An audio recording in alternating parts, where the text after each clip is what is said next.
Retro Game Connect.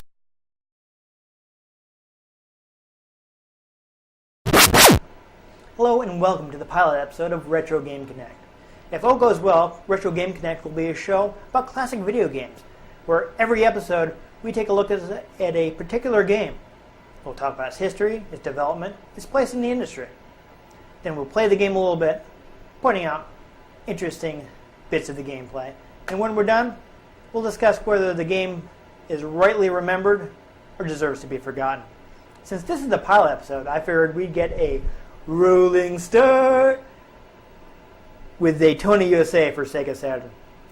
Daytona was developed by Sega's AM2 division, and it was a huge hit in the arcade. For 1994, it had amazing graphics, featuring fully rendered polygons with texturing, 60 frames a second graphics, and of course it had one of those awesome sit-down cabinets that you only got in the arcade. Unfortunately, that didn't translate to Saturn. The Sega Saturn was rushed to market in the US, which means that to be available as a launch title, Daytona USA was rushed as well.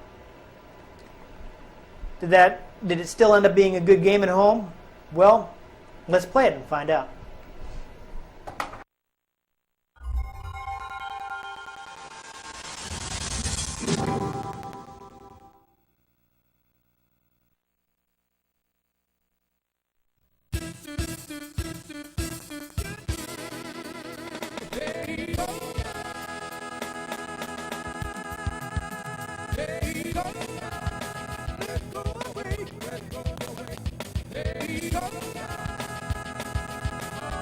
Oh, look at that. I am number one. All others are two or lower.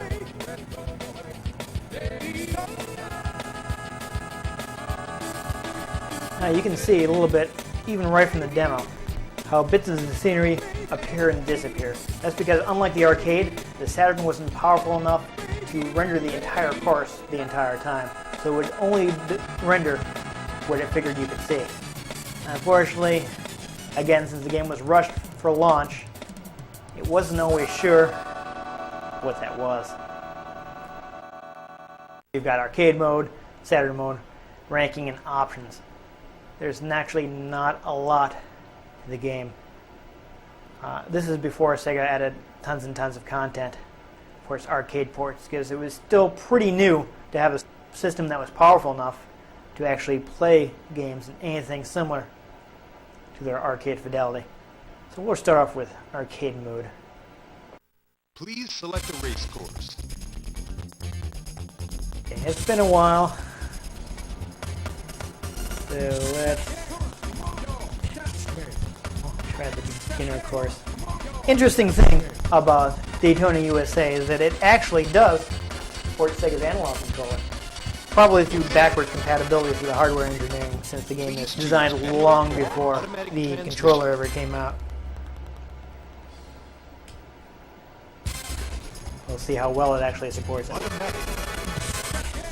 Gentlemen, start your engine.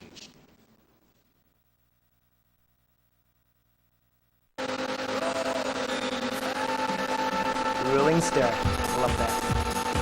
3, 2, 1, go!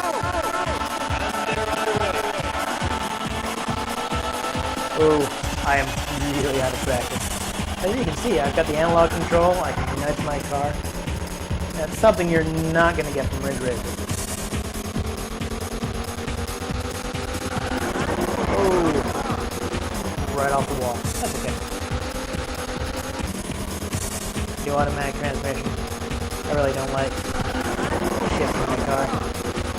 Really, the difference with manual transmission, you can do 10 miles an hour or more for top speed, but I mean, with all the curves on this track, you're not going to be going flat out most of the time anyway.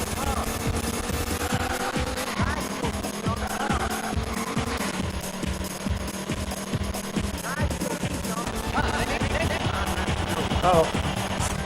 Somebody's right up behind me. Oh, knocking off the walls like crazy. Good stop.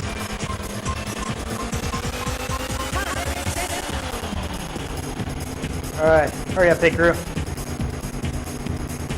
Picks up my car. Change the tires. Yeah.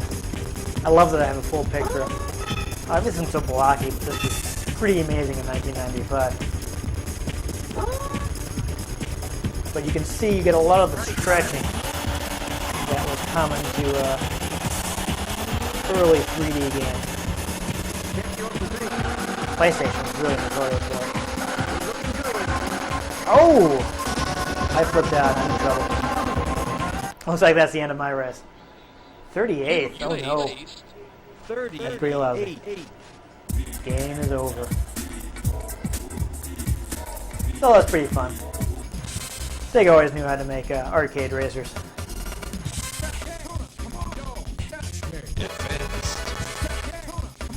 Please choose manual or automatic transmission. Yes. This time, I'm going to try out one of the fun features in the game, automatic horse. Why not?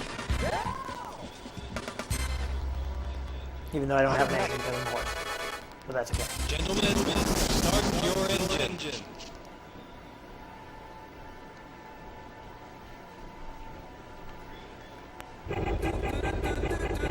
3, 2, 1. The crazy thing about the horse, it's actually faster than the cars.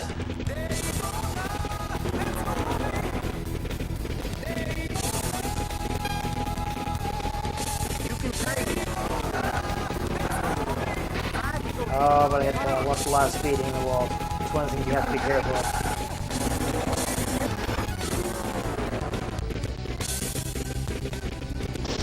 Oh, my horse slipped out. That's bad. Faster, horse. Faster.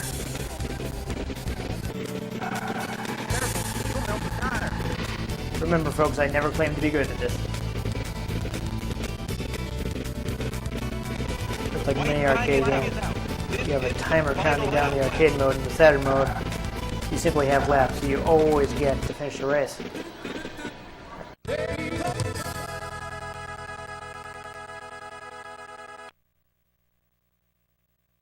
You placed 18. Alright, this will be our final run. We'll take a look at this final course. And then we'll sum up. 2, 1, go!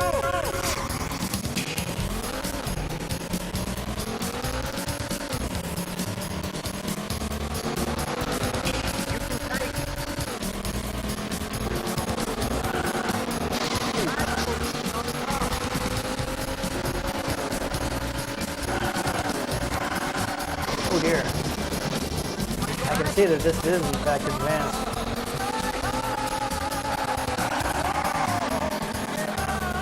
It's quite a sizable.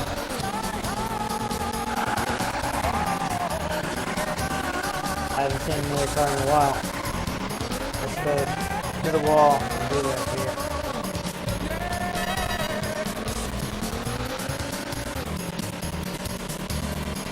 On this course, the popping is really apparent. Huge sections of the track just appear out of thin air. That would actually be improved later. They got an additional version of this, much like they did the Rough Fighter remake.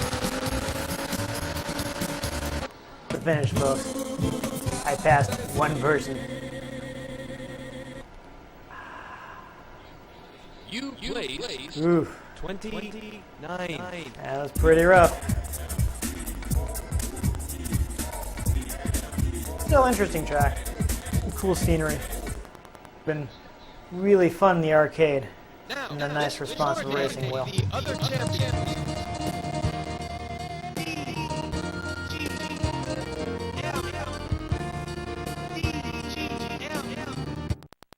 Well, that was Daytona, USA.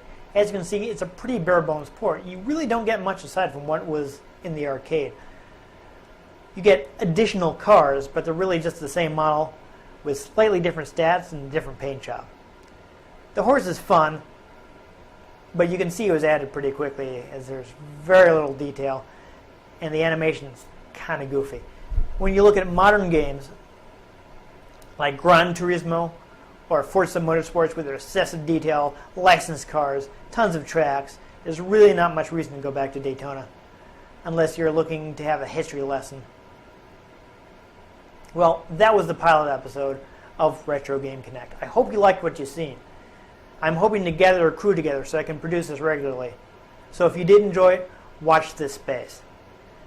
And hopefully, I'll see you again in the future.